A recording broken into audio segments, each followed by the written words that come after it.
तख्ती नंबर 4 में 3 मद्दा है। कितना मद्दा है? 3 मद्दा है।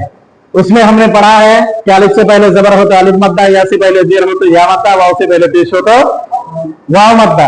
अब इसी में खड़ा जबर खड़ी जेर उल्टा पेश भी है। खड़ा जबर खड़ी जेर उल्टा पेश, पहले लिख लेते हैं उसको। खड़ा जबर खड़ी जेर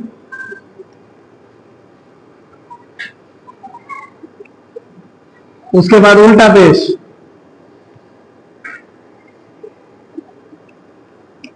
उल्टा पेश। खड़ा जबर खड़ी जेर उल्टा पेश, खड़ा जबर खड़ी जेर उल्टा पेश।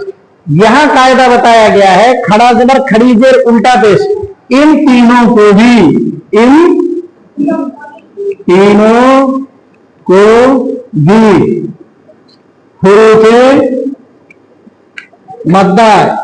हुरूफे मद्दा का मतलब अलिफ या वाव। हुरूफे मद्दा का मतलब अलिफ या वाव। हुरूफे मद्दा की तरह खींच कर पढ़ेंगे।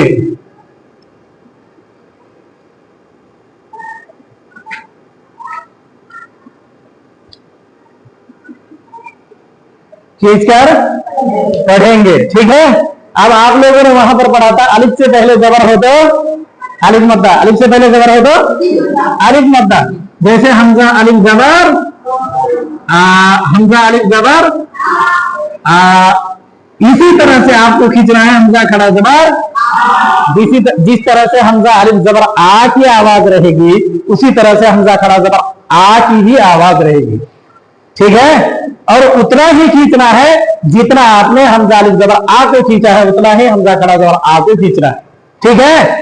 इसका कायदा अलिफ से पहले जबर होता है अलिफ मद्दा, खड़ा जबर बराबर होता है अलिफ मद्दा के, खड़ा जबर बराबर होता है अलिफ मद्दा के। जैसे हमजा अलिफ जबर आ, उसी तरह से हमजा खड़ा जबर आ।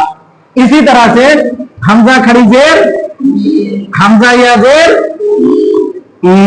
जिस तरह से इसकी आवाज होगी इसी तरह से इसकी भी आवाज होगी। जिस तरह से इसकी आवाज थी पहले, इसी तरह से इसकी भी, फिर इसके बाद इसकी आवाज जिस तरह से होगी इसी तरह से इसकी भी आवाज होगी, ठीक है। अब इसी तरह से हमजा वाव पेश, हमजा वाव पेश, हमजा उल्टा पेश, ठीक है।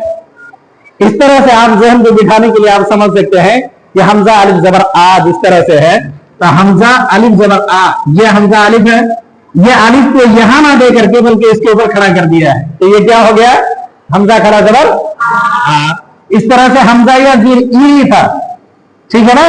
तो ये या को खत्म करके ये खड़ी जेर इसको बना दिया गया है, ठीक है। तो हमजा खड़ी जेर ई। इसी तरह से हमजा हुआ पेश ऊ था, क्या था?